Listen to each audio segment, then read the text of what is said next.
ada agen-agen tertentu ya yang memobilisasi, memprovokasi. Dia sadar nggak sih? Ya mudah-mudahan dia sadar bahwa korupsi di Indonesia itu berurat berakar. Hampir 200 triliun kerugian negaranya.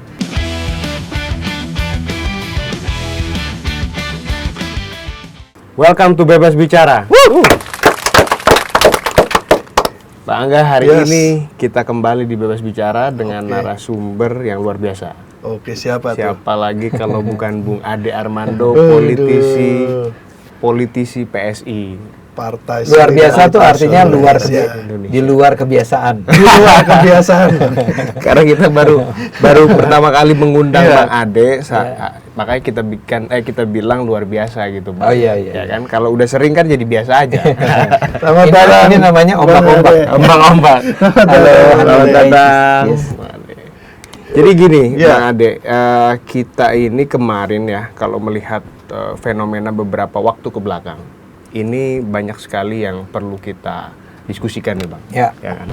Misalnya kemarin ramai-ramai soal tagar kabur aja dulu, ya kan. Ya. Kemarin juga sempat ramai soal misalnya gerakan bagaimana masyarakat ini ingin menarik uangnya dari bank-bank himbara misalnya. Nah, kemudian juga ada terakhir misalnya soal respon pasar di IHSG gitu ya, yang kemudian anjlok gitu ya, Bang Ade ya. Nah, pertanyaan saya begini, Bang. Menurut Bang Ade sebagai salah satu akademisi juga gitu ya, Bang, dan juga punya kepakaran di bidang komunikasi politik misalnya, sebetulnya apa yang bisa dibaca dari fenomena itu semua, Bang? Karena itu kan juga satu ya, kalau kita melihat sepertinya itu adalah ekspresi kekecewaan publik gitu terhadap tata kelola negara kita, bisa dibilang seperti itu. Tapi sebetulnya secara lebih mendalam dan detail, itu apa yang bisa kita tangkap dan maknai dari fenomena-fenomena itu gitu, Bang? Tentu aja saya tidak bisa menjawab secara pasti ya, kenapa orang-orang melakukan itu. Misalnya kenapa orang IHSG misalnya, ya itu harus ada orang pelaku bisnisnya yang mengatakan kenapa dia menarik saham dia misalnya. Tapi kita bisa melihatnya dari luar dan semacam berspekulasi tentang kemungkinan-kemungkinan yang ada. Nah, karena saya orang komunikasi, saya akan bicara tentang betapa dalam era sekarang ini kita tahu bahwa peristiwa-peristiwa itu terjadi antara lain karena tidak selalu melulu karena inisiatif yang dilakukan oleh masyarakat. Misalnya ada sebuah gerakan bersama di tengah masyarakat yang menunjukkan adanya penolakan terhadap policy atau keputusan tertentu ya. Tapi kalau kemudian kita lihat-lihat di berbagai negara dari dulu, itu nggak mesti sebetulnya karena masyarakat itu lagi gundah atau masyarakat itu memang marah sama pemerintah dan mengekspresikan kemarahan dia dengan misalnya melakukan boykot atau apapun. Lantas pertanyaannya adalah kemungkinan lainnya apa? Ya. Tapi gini, saya mau mengatakan begini. Di satu sisi dia bisa saja seperti Anda bilang, ya. Orang marah karena itu mereka betul-betul memutuskan yuk kita keluar negeri aja yuk, misalnya, ya. Nah, karena kita ekonomi susah, kita cari kerja di luar. Kan sesuatu yang normal saja, sesuatu yang rasional saja. Dan dari dulu pun kan orang-orang juga biasa kerja keluar kan, ya. Tapi kita harus melihat satu kemungkinan lain. Ini ada kaitannya dengan upaya tertentu untuk membangun pesimisme, kekhawatiran, ya, kemarahan terhadap pemerintah dengan membangun sebuah gambaran seolah-olah masyarakat sekarang pun sudah tiba pada tahap di mana mereka udah nggak bisa lagi menerima nih keadaan yang sekarang. Ya, tujuannya adalah dengan kata lain menyerang mereka yang sedang berkuasa, ya. Nah, kita nggak boleh pernah melepaskan kemungkinan itu. Saya nggak ingin mengatakan bahwa para pelaku tindakan-tindakan tadi adalah semata-mata orang-orang yang memang sedang berusaha mendelegitimasi pemerintah, misalnya. Nggak mesti begitu, tapi itu ada. Dari dulu pun begitu. Ya, misalnya sekarang kita bicara tentang kata siapa, apa yang terjadi pada tahun 1998 itu adalah sepenuhnya karena gerakan masyarakat. Atau apa yang terjadi pada tahun 66 itu dulu, ya, jatuhnya Soekarno waktu itu semata-mata karena masyarakat sudah tidak tahan dengan pemerintah Soekarno. Bisa kombinasi, ada memang puasan di satu sisi, tapi ada juga pemain-pemain yang memang berperan di situ. Pemain-pemain yang harus dikatakan bahkan sampai mengeluarkan uang dana untuk membiayai perlawanan-perlawanan itu. Dan ini adalah sebuah gejala yang sudah berulang kali ditangkap oleh banyak pihak dan dituangkan dalam karya-karya ilmiah yang menunjukkan misalnya saja bagaimana pemerintah Amerika Serikat itu berperan dalam berbagai konflik, berbagai erupsi politik di berbagai negara demi kepentingan mereka kan. Nah, kembali ke pertanyaan Anda, saya nggak mau bilang bahwa Amerika ini yang di belakang IHSG misalnya gitu ya, atau Amerika yang di belakang kabur aja dulu ya, nggak gitu. Tapi saya mau bilang bahwa bisa karena memang sepenuhnya atas dasar alasan yang murni karena kemarahan, kekhawatiran, kekecewaan, tapi bisa juga karena ada tujuan politik lain, ya. Nah, saya ingin mengatakan yang kedua itu kenapa saya tekankan, karena kita tahu bahwa kondisi politik kita ini memang sedang penuh dengan perekayasaan alam pikir. Itu kalau di luar sana disebutnya sebagai mind management, ya. Jadi propaganda sekarang tuh udah bukan lagi propaganda tradisional. Propaganda tradisional itu adalah Prabowo itu nggak kompeten. Itu kan tegas kalimatnya. Terus ada demonya anti Prabowo. Kalau sekarang nggak, yang dibangun adalah sebuah suasana psikologis di tengah masyarakat bahwa kayaknya Prabowo ini memang nggak benar ya. Semakin banyak nih orang yang menolak dia, yang resah. Jadi kalau Anda kali ya, Cywar, betul. Itu juga istilah yang bagus ya, psychological war atau psychological operations. Jadi kalau Anda nih sebetulnya nggak anti amat sama Prabowo gitu misalnya, tapi kemudian ketika merasa bahwa semua orang udah ngomong bahwa dia itu nggak benar ya, polisi-polisinya itu bermasalah, ya gue jadi nggak merasa bersalah untuk menyatakan juga saya menolaknya. Akhirnya FOMO gitu kalau anak-anak sekarang. Persis kalau anak-anak sekarang jadinya FOMO ya. Ya gue ikut dong gitu ya. Gue ikut aja ketika ada percakapan di ruang-ruang keluarga nih, ya ketika ketemu nih, tar lebaran nih, ngomongin apa tuh pas lebaran? Iya hancur ya pemerintah sekarang nih. Padahal kalau kita dulu gue dukung loh. Dan kalau kita ngelihat konteks global ya Bang Ade, sebenarnya kan bukan hanya Indonesia toh yang secara ekonominya sedang declining dan lain-lain itu. Bahkan hampir seluruh negara di dunia juga mengalami itu. Saya cuman kadang-kadang nggak enak ngomong begitu karena begini. Orang akan bilang, ya lu aja ngomong begitu, lu kan emang secara ekonomi nggak bermasalah. Ya saya bilang bahwa, ya saya juga bermasalah, tapi memang tingkat bermasalahnya saya nggak seperti mungkin rakyat kecil gitu ya. Karena saya nggak terlalu paham tentang kondisi rakyat kecil, saya merasa terlalu sombong tuh untuk mengatakan, sebetulnya ini nggak ada masalah loh, ini biasa-biasa aja. Saya cuma merasa orang kan bilang, yang biasa-biasa aja tuh lu. Saya maksudnya kalau orang lain menderita gitu kan jadi nggak enak dan mungkin juga saya salah mungkin sebetulnya orang semenderita itu yang orang sampai harus merasa ke luar negeri itu saking beratnya saya tuh nggak bisa bilang bahwa ya dulu juga ya kan saya kan baby boomers nih ya jadi saya itu besarnya kuliahnya di era Soeharto kan kalau Anda bandingkan apa yang terjadi di Soeharto sama era kapanpun lah semasa reformasi ya yang lain-lain itu apalagi sekarang apalagi Pak Jokowi itu kan nggak sebanding lah sama Pak Soeharto waktu itu kan kondisi kesulitan hidupnya waktu itu ya jauh lebih berat cuman kalau saya ngomong begini nih ya saya bisa ngomong sama Anda karena Anda tampaknya cukup berempati atau cukup ngerti lah ya saya bilang ya ngapain harus ya kalau keluar negeri bagus lah, keluar negeri dan kita semua support loh kalau bisa pada jadi apalah somebody di sana, somebody di Amerika, somebody di Malaysia, somebody di Singapura, keren ya dengan harapan tapi balik ya gitu atau kirim duit ya ke Indonesia kan gitu. Tapi ngomong begitu kan terkesan menurut saya jadinya terlalu sombong gitu untuk mengatakan itu dan kayak nggak peduli sama kesulitan yang sesungguhnya terjadi di kalangan masyarakat. Sorry tadi Anda mau ngomong apa saya lupa. Enggak, sebenarnya tadi menyangkut itu juga Bang. Artinya ketika ada gerakan kabur aja dulu misalnya, kan yang mengalami kesulitan dari sisi ekonomi bukan hanya di kita gitu. Misalnya mereka beranggapan seperti itu ya. Artinya saya juga memahami dan merasakan bahwasannya saat ini memang kita perlu ekstra lah untuk dari sisi ekonomi gitu. Tapi yang mengalami itu bukan hanya kita. Negara-negara lain pun sama. Jadi artinya ketika ada gerakan kabur aja dulu, ya di sana sama di sini kan sama aja. Artinya Anda tidak bisa kabur dari masalah kan. Anda akan selalu menghadapi masalah gitu dimanapun. Karena memang bahasanya atau kesannya adalah itu kabur dari masalah. Padahal kita bisa melihatnya dengan cara lain kan. Betul. Orang keluar negeri karena di sana ada peluang kerja lebih baik, gaji lebih baik, dan Anda mampu untuk melakukan pekerjaan-pekerjaan yang tersedia di tempat lain.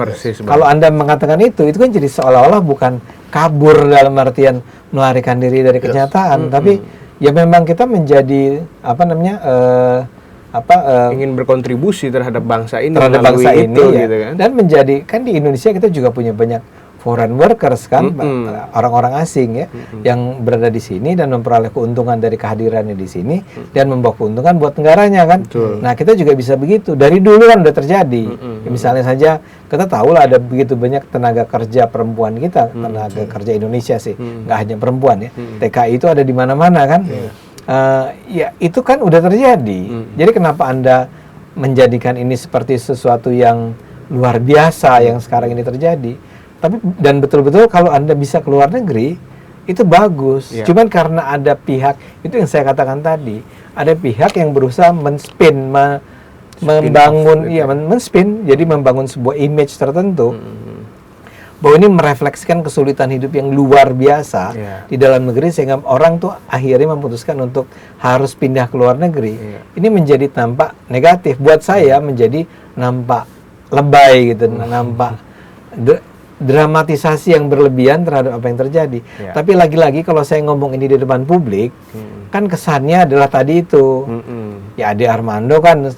Padahal saya tanya deh sama orang-orang, saya tuh dapat apa sih dari pemerintahan ini? Kan saya udah mati-matian nih bela Jokowi, bela Prabowo. Saya dapat jabatan apapun enggak. Nah ini menarik nih Bang, masuk ke pemerintah. Cuman saya mungkin agak lebih sensitif Bang.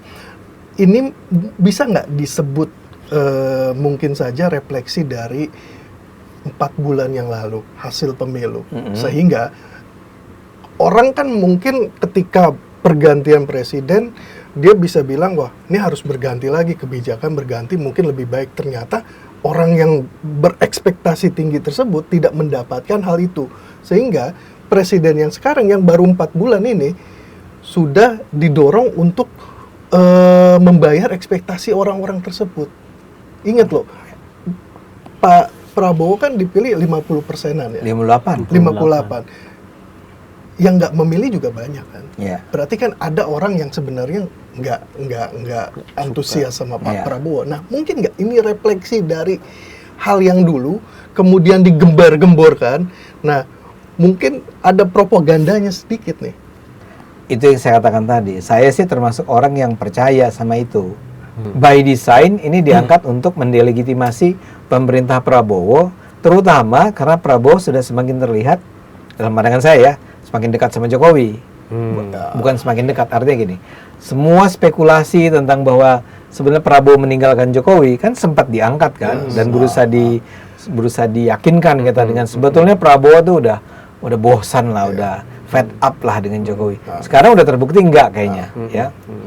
Nah karena itu harus terus dilegitimasi pemerintah Prabowo, Gibrannya terutama ya, harus dianggap sebagai orang yang tidak berkualitas, nggak punya legitimasi, bla bla bla bla. Dan punya niatan lain. Dan punya ide dinasti politik kan gitu. Nah saya mau bilang ya karena ada ini semua, saya tuh nggak bisa menanggalkan dugaan atau bahkan tuduhan, kecurigaan gitu tentang apa yang Anda katakan barusan. Ini bisa saja karena sebetulnya ada orang-orang kalah yang sampai sekarang masih marah karena mereka kalah, ya. Sebagian sih enggak, saya yakin sebagian itu udah kita kalah gitu ya, kita jalani hidup ya. Nah begitu ada kasus-kasus baru, ya contohnya Anda sudah menyebut contoh-contoh tadi kan, kabur aja dulu atau Indonesia gelap, ya. Itu kan harus dibangun sebuah suasana. Ini udah Indonesia emang udah gelap. ya. Mencekam. Apa? Mencekam. Gawat darurat. Gawat darurat. ya. Ini kita harus bersatu mengkonsolidasikan diri untuk melawan. Iya. Mereka akan memanfaatkan setiap kesempatan untuk menghancurkan masyarakat sipil. Dan sebelumnya menteri-menteri yang mungkin dianggap nyeleneh, nggak kontraproduktif lah, Iya. ya. Ada juga kan yang kemudian dianggap, wah emang bener nih, Iya, iya. semakin menasbihkan gitu. Iya. Ya celakanya itu juga. Celakanya terjadilah kasus Bahlil, ya. Terjadilah kasus, ya saya nggak tahu kasus si Menteri Pendidikan itu kenapa, tapi ada hal-hal semacam itu atau siapa? Menteri Desa. Menteri Desa, Menteri Komnas HAM, Menteri HAM apa? Natalius Pigai. Natalius Pigai, ada aja gitu loh, yang seperti turut memanas-manasi suasana ya. Iya. Tapi kembali ke jawaban saya adalah gini, ini udah selesai, kita nggak bisa lagi berharap nih. Maka sekarang satu-satu jalan adalah kita memobilisasi suara rakyat untuk terus melawan pemerintahan yang ada sekarang ini kan. Ya. Dengan kata lain saya mau bilang, ya jadinya Anda tentu sudah bisa menangkap. Jadinya apa yang kita sebut sebagai gerakan masyarakat untuk menolak apa namanya tadi kabur aja dulu, Indonesia Gelap atau taruh undang-undang Minerba lah. Kalau Indonesia Gelap itu yang demo mahasiswa kan. Betul. Itu sulit bagi kita untuk melihat itu sebagai sebuah gerakan genuine. Ya. Ya. Ya. Nggak bisa Nggak gitu. organik. Ya, ini memang baunya menuduh ya. Tapi kan kalau Anda ikuti penjelasan saya tadi, Ya. saya cuma ingin mengatakan jadi make sense gitu loh. Cuman kan dalam konteks komunikasi politik ya, kita mungkin Bang Ade bisa ngulas, ada yang namanya propaganda. Dan dalam bentuk propaganda, saya kira apa yang dilancarkan oleh orang yang kita tidak ketahui siapa dalangnya, itu kan berhasil. Nggak harus tuntutannya dijalankan, tapi setidaknya memberi kesan bahwa ada kegelisahan di masyarakat, publik kemudian bergerak, kemudian ramai diangkat di televisi. Nah, menurut Bang Ade dalam konteks Justru, komunikasi ya. politik kan oke tuh. Ya justru itu, ya. Karena itu kesimpulannya bukan lagi bahwa ini adalah sebuah gerakan masyarakat yang genuine, mahasiswa yang ingin agar ada perubahan dalam hal undang-undang tersebut, berbagai undang-undang yang ada menyangkut kepentingan masyarakat luas. Bukan itu, tapi ada agen-agen tertentu ya yang memobilisasi, memprovokasi, yang mungkin bahkan kasih duit ya buat gerakan mahasiswa untuk tujuannya bukan untuk menciptakan perbaikan undang-undang demi kepentingan masyarakat, tapi menciptakan sebuah suasana psikologis bahwa masyarakat tuh udah anti sama pemerintah yang sekarang. Buktinya anak-anak muda ini sekarang turun lapangan nih. Mereka terpanggil oleh oleh hati nurani mereka untuk melawan pemerintahan yang ternyata tidak menepati janji-janjinya. Sukses, setuju saya sama analisis itu. Yang berhasil adalah yang menggerakkan. Walaupun menurut saya ya nggak sukses juga sih, karena itu kan cuma terjadi dalam berapa hari tuh. Kan lagi tuh kita akan melakukan gerakan terus-menerus dari tanggal berapa sampai tanggal berapa sampai kita berhasil.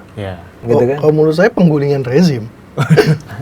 Saya nggak percaya mereka bahkan berpikir bahwa akan sejauh itu. Saya duga ya.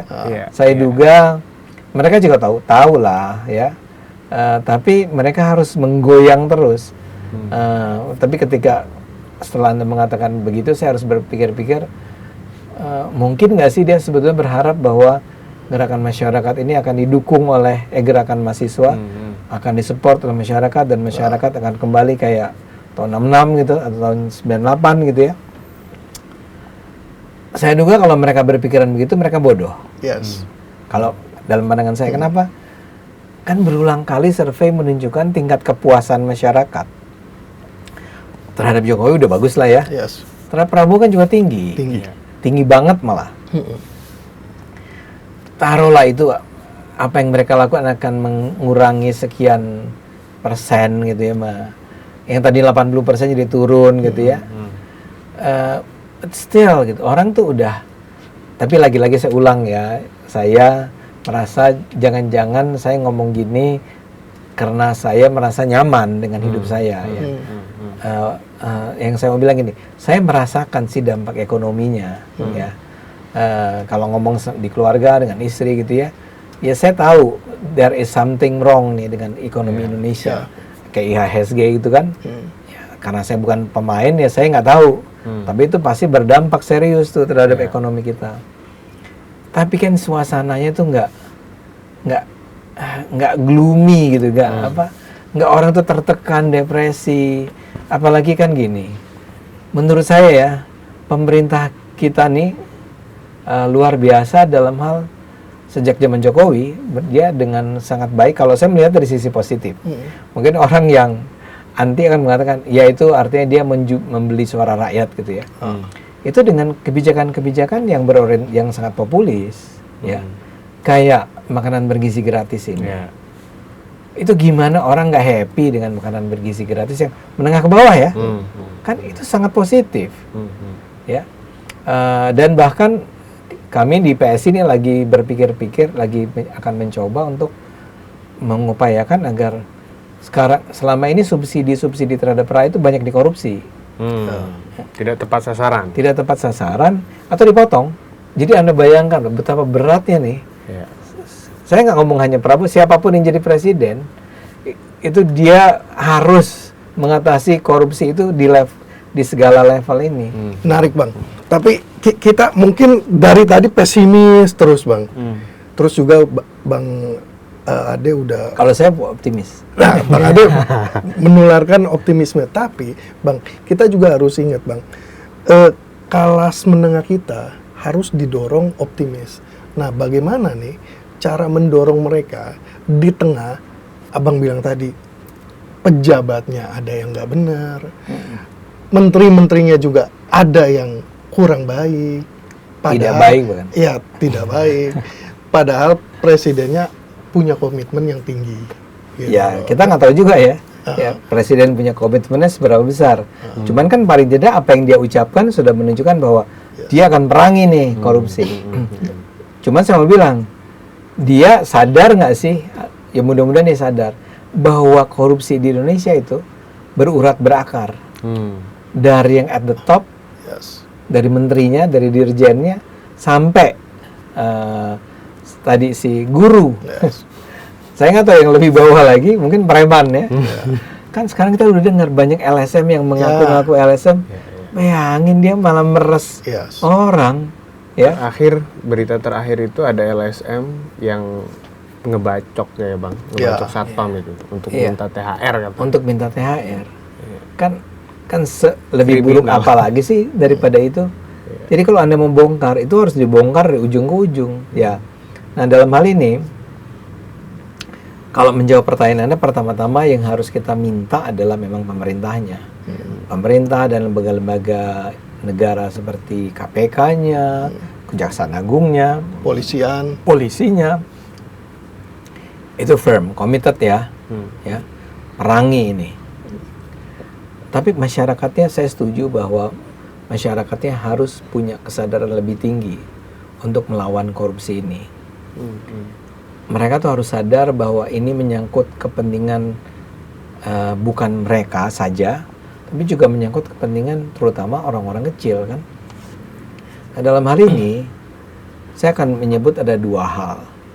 Pertama yang selalu saya utarakan adalah gunakan akal sehat kalian, gunakan akal sehat kita. Kedua, bertindaklah ya.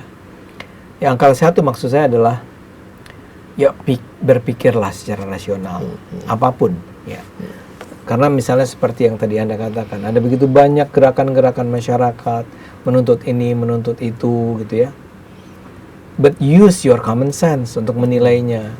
Nggak usah nunggu ada ustadz atau ilmuwan atau siapapun yang menjelaskan kenapa mereka itu tidak masuk di akal kan. Ya nilai aja gitu. Ini make sense nggak sih sebenarnya kritiknya? Yang tadi saya katakan, kalau ada 13 tuntutan dari mahasiswa, make sense nggak itu diajukan dalam sebuah gerakan nasional saat ini? Ya.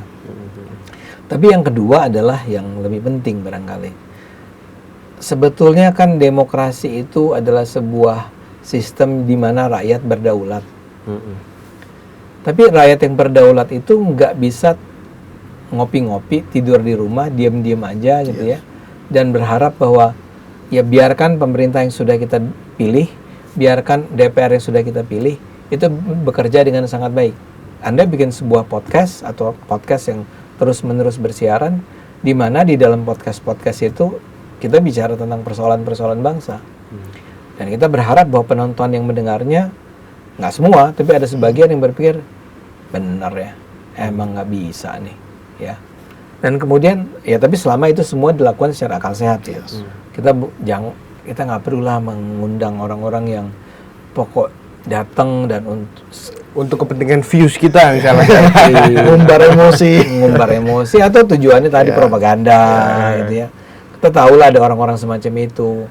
Anda tuh bertanggung jawab ya, Anda kalau ngundang orang ke sini dan orang itu mengarang-arang bebas. Anda harus men-challenge dan bilang, kok kenapa begitu, kenapa begini gitu kan. Saya juga, ya Anda harus men-challenge saya kalau Anda anggap, ini lagi dibayar nih kayak ini gitu ya. Nah itu relatif sebetulnya lebih aman. Yang lebih berat misalnya melawan korupsi di instansi masing-masing. Kan sekarang kita sering dengar tuh, ya kayak misalnya di Pertamina itu, berapa kuadriliun berapa itu? 5 tahun itu kan, 1 tahun aja hampir 200 kan, hampir 200 triliun kerugian negaranya. Kalau 5 tahun kuadriliun kan, saya nanya deh, masa sih korupsi sebesar itu nggak diketahui oleh karyawan-karyawan Pertamina? Kan uang segede itu tuh nggak mungkin terlalu ditutupi. Jadi pasti ada banyak orang yang dapat. Ya maksud saya nggak cuma yang sekarang udah jadi tersangka nih. Kan cuma berapa orang tuh dari Pertaminanya. Bisa nggak sih itu dilokalisasi hanya di 5 orang, 6 orang? Ya, saya yakin sih enggak. Bawahan-bawahannya pasti ya mungkin ada setoran-setorannya gitu kan, supaya tutup mulut. Tapi mereka memilih tutup mulut. Komisarisnya memilih untuk nggak ngurusin, tidak memeriksa secara serius. Jadi kalau saja kita masing-masing menjalankan kewajiban hak kita sebagai hak ya bukan kewajiban, hak kita nih kan kita punya hak dong. Kalau kita sebagai adalah seorang karyawan dari sebuah perusahaan, kita punya hak dong untuk tahu apa yang sedang terjadi. Kalau ternyata uangnya dipakai buat kebutuhan kriminal, kebutuhan melanggar hukum, kan lu juga kena gitu kan. Ya. Nah sekarang mulai harus didorong orang ngomong nih, dan ini mulai sekarang dilakukan. Nah Anda juga bisa melakukannya dan mendorong masyarakat untuk bersuara ya, bicara tentang apa yang sebenarnya terjadi, bukan untuk maki-maki ya. Kalau dari saya begini, tadi kita udah ulas banyak Bang, terakhir juga soal pemberantasan korupsi misalnya, ya kan. Ada yang dari Pertamina akhirnya terkuak ya kan oleh Kejaksaan Agung, kemudian juga PT Timah dan runtutannya yang kasus-kasus yang lain begitu. Nah pertanyaan saya, apakah ini juga menunjukkan komitmen yang kuat, mencerminkan komitmen yang kuat dari pemerintahan Pak Prabowo gitu ya terhadap pemberantasan korupsi? Dan itu apakah akan memberikan sentimen yang positif terhadap berbagai iklim, misalnya iklim investasi kah, iklim kepastian hukum kah? Nah itu bagaimana Bang Ade melihat itu? Iya, kalau bahasa Inggrisnya hopefully. Ya. Marilah kita berharap ini memang dimulai dari komitmen. Ya. Jadi kenapa sekarang Kejaksaan Agungnya, KPK-nya kayak gas terus, gitu, semua dihajar segala macam. Ya mungkin memang udah didorong. Ya, saya harapkan iya. Ya, dan saya harapkan ini nggak cuma kita bicara tentang lembaga-lembaga penegak hukum ya. Bahkan harusnya ini juga dirasakan dan diyakini oleh kementerian-kementerian. Semua kementerian harus belajar, harus melihat nih. Ini semangatnya nih era Pak Prabowo itu adalah perang melawan korupsi. KPI Anda tuh ditentukan oleh berhasil nggak Anda membersihkan korupsi di kementerian Anda. Kementerian-kementerian ini kan sama busuknya. Atau nggak semua kali ya, tapi ada banyak yang busuk. Nah harusnya kementerian-kementerian tuh melihat ke diri mereka dan melihat ke bawah, melihat apa yang terjadi di masing-masing kementerian dan betul-betul berusaha membersihkan korupsi di kementerian masing-masing. dengan satu dan lain cara, ya. Kalau Pak Prabowo, saya sih percaya, ya, dia itu sangat berkomitmen untuk menjadi orang yang menghabisi korupsi, termasuk juga Gibran. Saya pernah ngomong sama Kaisang, ya, dan Kaisang bilang bahwa salah satu harapan dia waktu itu, kan dia ketua PSI, ya. Ya, kalau dia sampai diberi kesempatan untuk melakukan langkah-langkah yang kalau dia diberi kesempatan punya otoritas gitu untuk melakukan sesuatu di pemerintahan, cita-cita dia adalah menghabisi korupsi. Jadi dia sebut, saya lupa angkanya, dia kepengen tahun apa 2029 apa 2045 ya. Indonesia itu bersih, nol korupsinya. Ini pekerjaan berat. Sangat berat. Karena Bang Andre bilang tadi aja udah mengakar. Sudah berurat dan mengakar. Ya. Syukur-syukur kalau lu nggak dibunuh. Iya.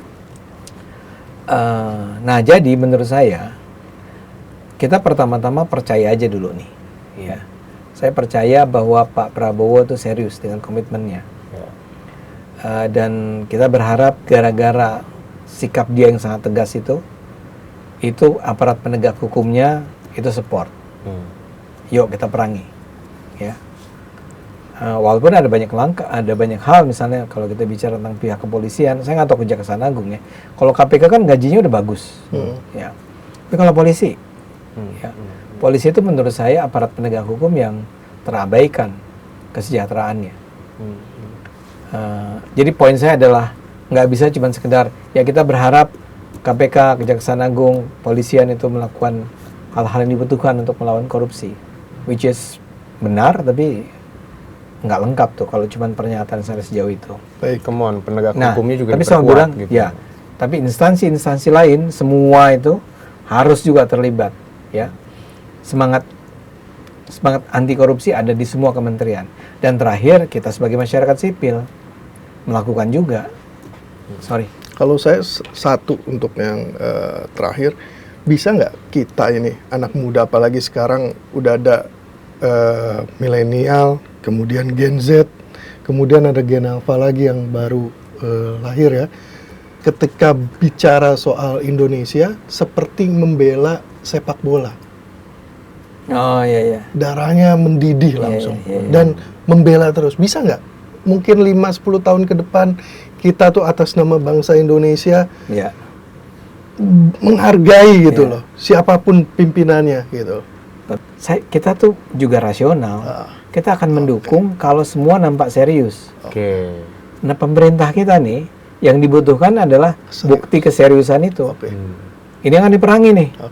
Kalau terus ini dilakukan secara berkelanjutan, bukan cuma sekali dua kali, tapi juga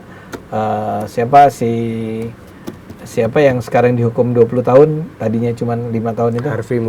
Harvey Muiz gitu kan, kayak gitu-gitu. Ya. Itu kan contoh-contoh yang membuat, gitu, keren nih ya, yang dia dihantam dan seterusnya. Kalau itu terjadi terus, Indonesia tuh orang-orang Indonesia itu akan dengan bangga menyebut saya Indonesia. Ini yang sebetulnya dimulai dengan Pak Jokowi, ya, seorang teman cerita, seorang pengusaha cerita. Sekarang nih, kalau kita ke luar negeri dan kita bilang kita dari Indonesia, sesama pengusaha nih ya, oh Jokowi ya, dan mereka akan memberikan keren, kalian tuh keren. Nah, itu yang harus dibangun sekarang dengan Prabowo. Prabowo harus tunjukin bahwa dia itu bisa membuat Indonesia bangga dengan keindonesiaannya. Ya walaupun tentu ada itu demo-demo terus gitu ya. Tapi ya tadi saya bilang ya kalau cuma 20% orang Indonesia yang seperti itu, ya sudahlah, terima aja. Tapi yang 80% tuh bisa dengan bangga bilang saya Indonesia. Presiden saya Prabowo. Itu. Baik, Mas Ade, Bang Arsy, kita mau panjang lebar tapi waktunya emang nggak cukup. Mungkin di next, apalagi puasa ya. Apalagi nggak puasa, kita puasa nggak ada kopi, nggak ada minuman. Ya, mungkin kita akan kembali lagi dengan narasumber, tema dan isu yang berbeda di Bebas Bicara. Salam Bebas Bicara. Thank you. Makasih ya Bang Ade. Thank you.